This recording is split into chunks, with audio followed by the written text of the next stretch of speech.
Right, here we have the Zed cylinder block. Just stick the light on so you can see exactly what I'm looking at.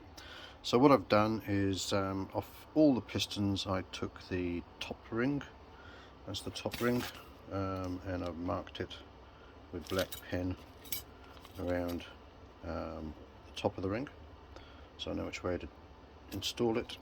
And the second ring has the N100 mark that goes to the top. So I've gone through and I've remeasured all the ring gaps on Orfill 4 cylinders. So this is the block that's just come off the engine, and according to Wiseco's chart, so here's their chart to work out what ring gap you need. So I'll put a photo of that on anyway so people can have a look, because I'm going to be asking people's opinion in a bit here. So what they have is Wiseco say performance street moderate, but that includes turbos, and then circle, which means roundy track, and then drag race. So top ring for street performance is 13, second ring is 16, these are in thousandths of an inch. Street mod 14.4 top ring, 16 second ring. Circle drag top ring 16, second ring 18, and these are what I measure. So I've measured these several depths in the bores and different positions, so 6 different positions, and what I've written down here is the smallest gap that I've recorded. Now if you look at those figures, so obviously 1, 2, 3 and 4 cylinders, top ring gap, second ring gap. The smallest ring gap is on number 1 on the top ring, but that's still way above street. It's above street mod, and it's slightly under circle drag. So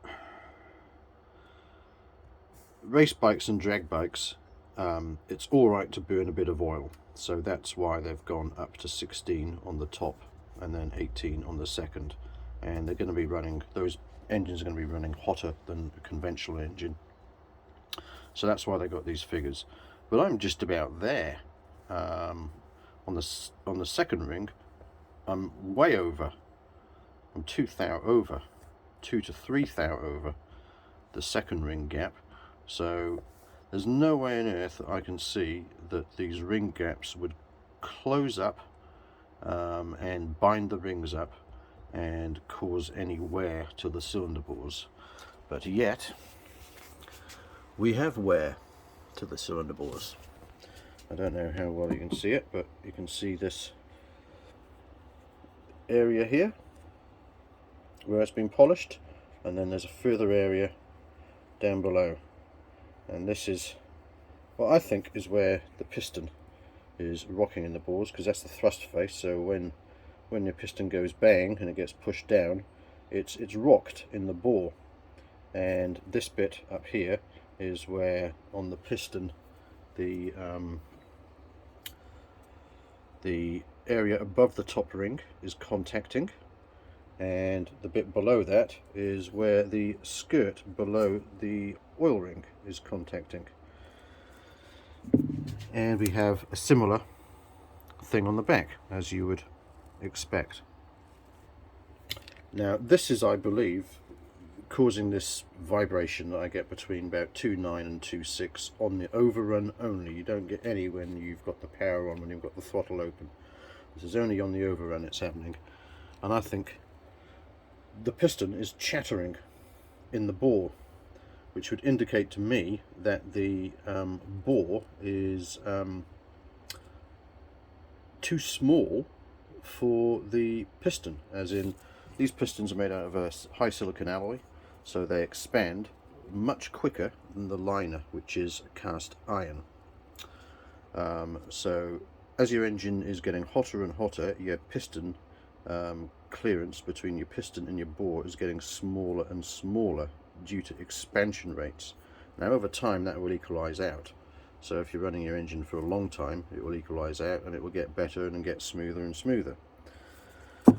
So this is one of the pistons that came originally with the bike when I bought it, and you can see where the valves have contacted the piston when there's jumping up and down on the kickstart because it wasn't timed properly. So these pistons are junk anyway.